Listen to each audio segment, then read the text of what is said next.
Assalamualaikum warahmatullahi wabarakatuh. Alhamdulillahirabbil alamin wa bihi nasta'inu ala umurid dunya waddin.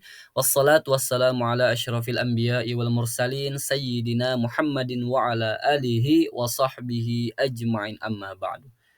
Alhamdulillah teman-teman sekalian, sebelum kita mulai pembelajaran pada hari ini, terlebih dahulu marilah kita bersama-sama membaca surah Al-Fatihah agar pembelajaran kita pada hari ini dapat berjalan dengan lancar dan bernilai ibadah di sisi Allah Subhanahu wa taala. Amin ya Allah ya rabbal alamin.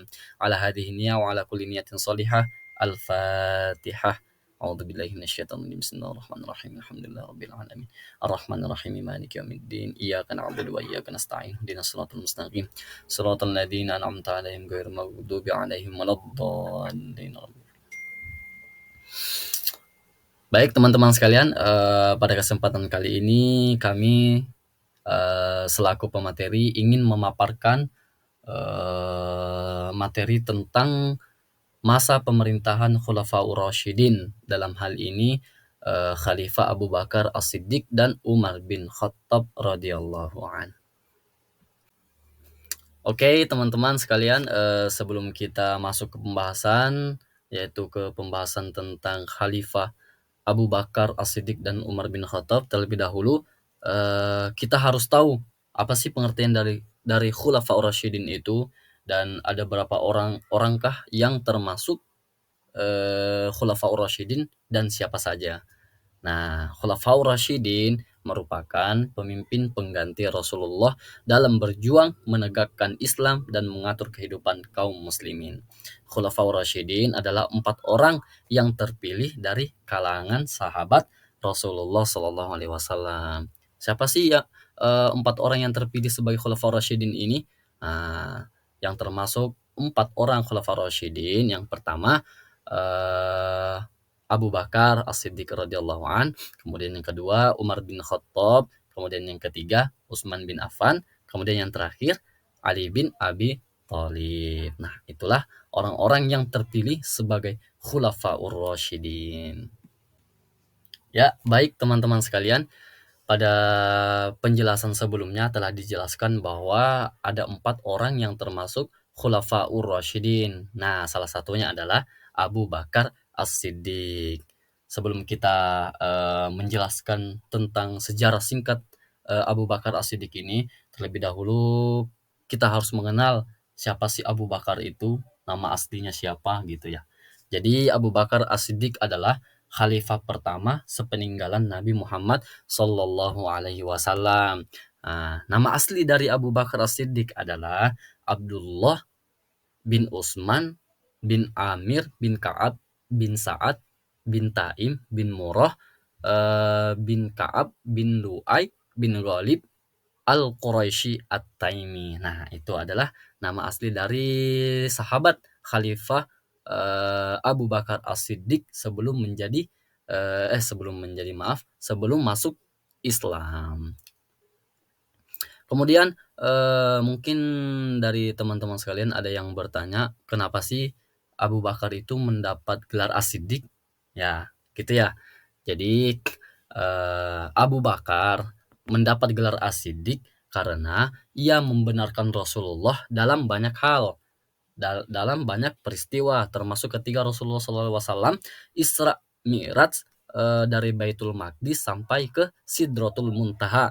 Nah, pada saat itu banyak orang yang tidak percaya kepada baginda Nabi. Mustahil Nabi Muhammad itu Isra Mi'raj dari Baitul Maqdis ke Sidratul Muntaha, itu sangat mustahil. Nah, pada saat itulah Abu Bakar membenarkan peristiwa tersebut. Maka dari itu, pantaslah Abu Bakar mendapat julukan atau mendapat gelar dari Rasulullah, yaitu gelar As-Siddiq. Ya, mungkin ada lagi yang bertanya tentang kenapa sih Abu Bakar itu diangkat menjadi khalifah yang pertama, kenapa enggak Ali bin Abi Thalib, enggak Utsman, enggak Umar? Kan Umar teh orangnya sangat tegas, keras. Kenapa tidak Umar saja? Nah, dalam kasus seperti ini ada beberapa hal kenapa Sayyidina Abu Bakar itu diangkat menjadi khalifah yang pertama. Nah, yang pertama ya, karena beliau dekat dengan Rasulullah SAW, baik dari apa ya, baik dari segi ilmunya maupun dari segi persahabatan mereka. Kemudian, eee, sahabat yang sangat dipercayai oleh Rasulullah SAW. Kemudian, tidak hanya dipercayai oleh Rasulullah, bahkan dipercayai oleh rakyatnya juga. Kemudian beliau adalah seorang yang sangat dermawan. Kemudian Abu Bakar merupakan sahabat yang diperintah oleh Rasulullah untuk menjadi imam sholat fardu, imam berjamaah itu.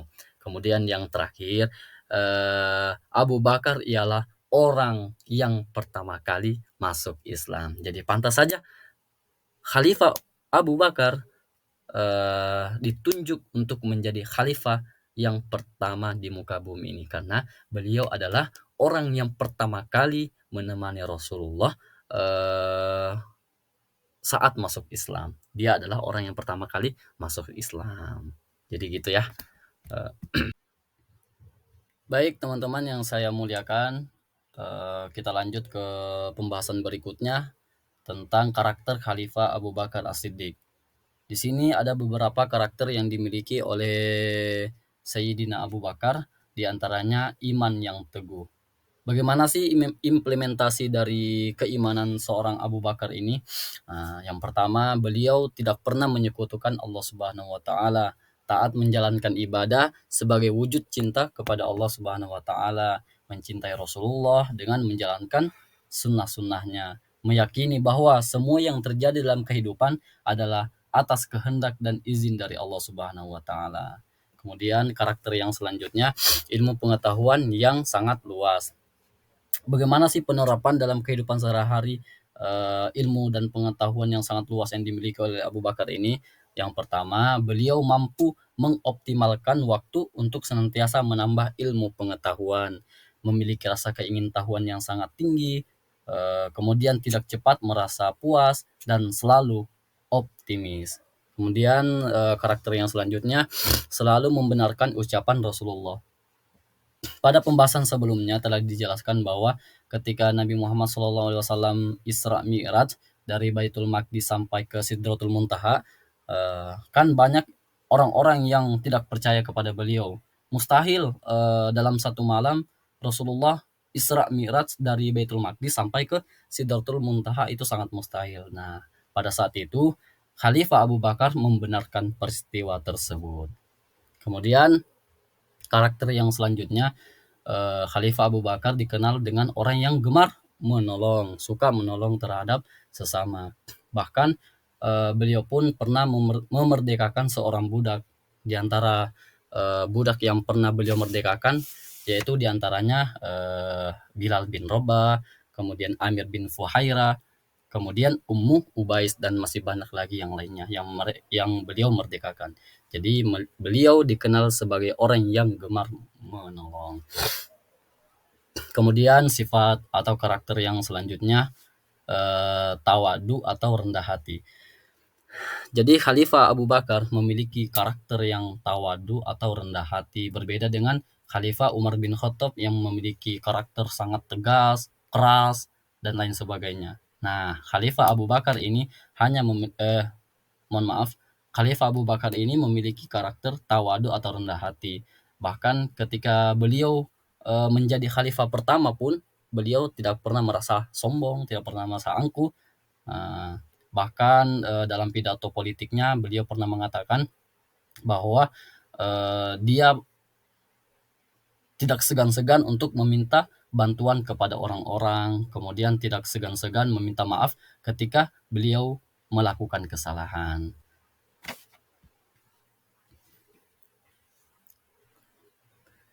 Kemudian sifat yang terakhir adalah dermawan.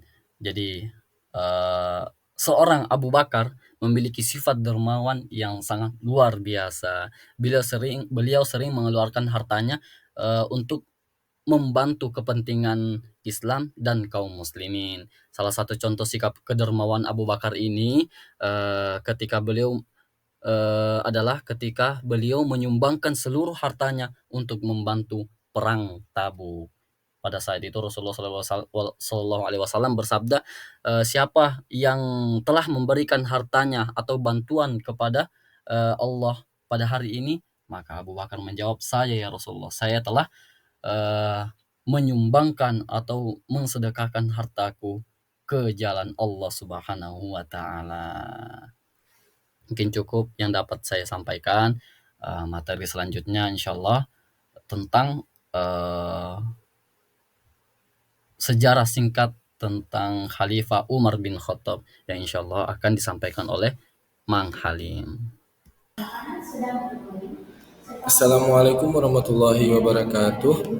Perkenalkan, nama saya Muhammad Abdullah Al-Halim. Saya di sini akan melanjutkan presentasi dari Kang Fajar yang tadi. Saya di sini akan mempresentasikan tentang Sayyidina Umar bin Khattab radhiyallahu anhu. Sayyidina Umar bin Khattab radhiyallahu anhu adalah sahabat Nabi Muhammad sallallahu alaihi wasallam yang menjadi khulafaur rasyidin, dan Sayyidina Umar adalah khalifah kedua yang meneruskan perjuangan Rasulullah setelah Sayyidina Abu Bakar As-Siddiq radhiyallahu anhu.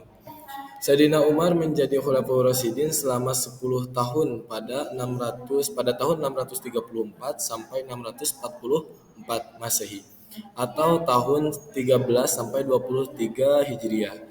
Nah, pada tanggal 7 Jumadil Akhir pada tahun 613 Hijriah dan bertepatan pada tanggal 8 Agustus pada tahun 634 Masehi, Sayyidina Umar dilantik menjadi khalifah bertepatan dengan wafatnya Sayyidina Abu Bakar As-Siddiq radhiyallahu anhu. Nabi Muhammad SAW memberikan julukan Sayyidina Umar bin Khattab itu dengan sebutan Al-Faruq yang artinya pembeda. Nah, Sayyidina Umar mampu membedakan kebenaran dan kebatilan. Gelar Gelar Sayyidina Umar bin Khattab radhiyallahu anhu adalah Amirul Mukminin, yang berarti pemimpin orang-orang beriman yang menguasai semua lapisan umat dari berbagai agama, etnis, bahasa, budaya, dan juga geografi. Nah, mungkin itu adalah sedikit dari Sayyidina Umar bin Khattab radhiyallahu anhu. Nah, baik, selanjutnya adalah karakter Khalifah Sayyidina Umar bin Khattab radhiyallahu anhu. Yang pertama, karakter Sayyidina Umar itu adalah loyalitas tinggi kepada Allah Subhanahu wa taala dan Rasulullah Shallallahu alaihi wasallam. Loyalitas itu dalam Kamus Besar Bahasa Indonesia disebutkan bahwa kesetiaan dan juga kepatuhan. Jadi Sayyidina Umar ini sangat setia, sangat patuh terhadap aturan dan juga perintah dari Allah Subhanahu wa taala dan juga Rasulullah Shallallahu alaihi wasallam. Nah, itu yang pertama. Karakter selanjutnya adalah pemberani dalam segala situasi. Nah, contohnya di saat Sayyidina Umar itu atau di saat Rasulullah Shallallahu alaihi wasallam mendapatkan wahyu dari Allah Subhanahu wa taala untuk memerintahkan kepada sahabat yang ada di Mekah untuk berhijrah ke Madinah untuk bertemu dengan kaum Ansor. Nah, itu. Nah, di saat sahabat yang ada di Mekah berhijrah ke Madinah dengan cara bersembunyi-sembunyi atau hati-hati gitu kan. Nah, berbeda dengan Sayyidina Umar radhiyallahu anhu, beliau berhijrah ke Madinah itu dengan cara yang terang-terangan. Bahkan sebelum berangkat ke Madinah, beliau itu sempat untuk beliau sempat mengancam orang-orang yang akan menggagalkan atau menghalangi beliau untuk bersama rombongan untuk berhijrah ke Madinah. Nah, itu yang kedua. Selanjutnya yang ketiga. Yang ketiga, selalu bersikap adil. Contohnya seperti di saat ada seorang yang beragama Yahudi datang dari Mesir ingin meminta keadilan kepada Sayyidina Umar radhiyallahu anhu atas perilaku menteri yang akan mengusur rumah orang yang beragama Yahudi tersebut. Nah, Sayyidina Umar tidak memandang agama ataupun datang dari mana, yang penting orang tersebut dalam eh, apa ya? Jadi kepemimpinan beliau, beliau bersikap adil kepada orang Yahudi yang beragama Yahudi tersebut. Bahkan mengancam menteri yang menggusur rumah orang yang beragama Yahudi tersebut yang meminta keadilan kepada Sayyidina Umar bin Khattab radhiyallahu anhu. Nah, itu yang ketiga. Selanjutnya yang keempat. Yang keempat adalah hidup dalam kesederhanaan. Nah, contohnya seperti di saat ada orang yang ingin meminta keadilan dalam apa ya dari negara Mesir juga ingin meminta keadilan kepada Sayyidina Umar, lalu bertanya kepada sahabatnya ingin ditunjukkan di mana istana kekhalifahan beliau, istana kekhalifahan Sayyidina Umar bin Khattab. Pas ditunjukkan di mana istana tersebut, maka orang tersebut sangat terkaget-kaget di saat melihat bahwa khalifah yang menguasai Jazirah Arab tidak mempunyai istana, berbeda dengan menteri-menterinya, dengan penasehat menteri-menterinya gitu. Nah, beliau tidak memiliki istana kekhalifahan. Tetapi bahkan di saat bertemu pun di bawah pohon kurma di pelataran masjid gitu. Nah, itu hidup dalam kesederhanaan. Nah, yang terakhir yang kelima, bertanggung jawab, amanah dan juga peduli kepada rakyatnya.